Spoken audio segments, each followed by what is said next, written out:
শিক্ষার্থীদের সম্মিলিত প্রচেষ্টায় শেখ হাসিনার পতন হয়েছে 7 মাসের বেশি। এরই মধ্যে গণ অভ্যুত্থানে অংশ নেয়াদের মধ্যে সংঘাত ও সহিংসতা প্রকাশ্য রূপ নিয়েছে। অন্তর্বর্তীকালীন সরকারের ক্ষমতা গ্রহণের 6 মাস যেতে না যেতেই ছাত্র রাজনীতিকে কেন্দ্র করে ক্যাম্পাস কেন্দ্রিক সহিংসতার ঘটনা সবাইকে হতবাক করে দিচ্ছে। ক্ষমতা বিস্তারের লোভ নাকি নতুন করে ষড়যন্ত্র?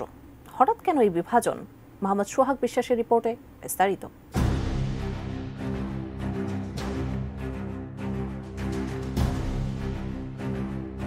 আওয়ামী লীগের 15.5 বছরে বিশ্ববিদ্যালয় সহ দেশের সব ক্যাম্পাস ছিল ছাত্রলীগের একচ্ছত্র দখলে। অন্যান্য ছাত্র সংগঠন কর্মসূচিতে দূরে থাক, ক্যাম্পাসে প্রবেশ করতে পারেনি। সাধারণ শিক্ষার্থীদের উপর ঘটেছে নির্যাতন, হত্যার মতো ঘটনাও। সেই 1.5 দশকের অপশাসন থেকে 5 আগস্ট মুক্তি পায় দেশ। শিক্ষার্থীদের নেতৃত্বে পরিচালিত 2024 সালের গণ অভ্যুত্থানে আওয়ামী লীগের পতনের পর দাবি উঠেছিল বিশ্ববিদ্যালয় ক্যাম্পাসগুলো থেকে দলীয় রাজনীতি নিষিদ্ধ করার। তবে সেটি আর হয়ে ওঠেনি। ক্যাম্পাসে ফরম বিতরণের মাধ্যমে রাজনৈতিক তৎপরতা চালানোকে কেন্দ্র করে ছাত্রদল ও বৈষম্যবিরোধী ছাত্রদের মধ্যে সংঘর্ষ বাধে। RICL TMX, যুগের পর যুগ স্থাপনা থাকে মজবুত। এর আগে এরকম বড় আকারের ঘটনা ঘটেছে চট্টগ্রাম পলিটেকনিক ইনস্টিটিউটেও। ছাত্রাবাসের আসন বরাদ্দকে কেন্দ্র করে বৈষম্যবিরোধী ছাত্র আন্দোলনের সাথে ছাত্রদলের সংঘর্ষ হয় সেখানে। এই 2 ঘটনার আগে ও পরে দেশের বিভিন্ন শিক্ষা প্রতিষ্ঠানেও একই ধরনের ঘটনা ঘটেছে। এসব সহিংসতা সংঘর্ষের ঘটনায় ঘুরে ফিরে ছাত্রদল ও বৈষম্যবিরোধী ছাত্র আন্দোলনের কথা এলেও ছাত্রদলের পক্ষ থেকে বারবারই বলা হচ্ছে এই সবকিছুর মূলে রয়েছে বাংলাদেশ ইসলামী ছাত্র শিবির।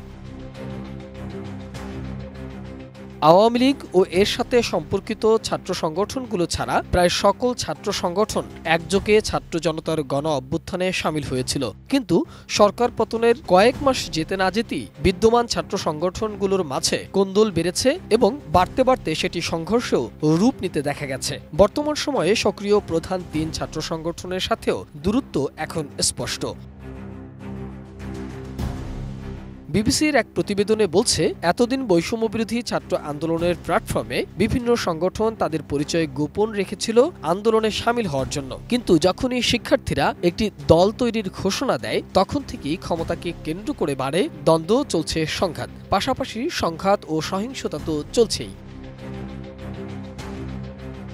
বিবিসির ওই প্রতিবেদন বিশ্লেষণ করলে দেখা যায়, আওয়ামী লীগের ছাত্র সংগঠন নিষিদ্ধ ছাত্রলীগ এত বছর যে অপরাজনীতি চর্চা করেছে, সেই ধারা থেকে বেরিয়ে সুস্থ ধারার রাজনীতির কথা বলা হলেও বাস্তবে সেদিকে হাঁটছে না তারা, বরঞ্চ আগের মতোই ক্ষমতা দখলের চেষ্টায় ব্যস্ত সংগঠনগুলো।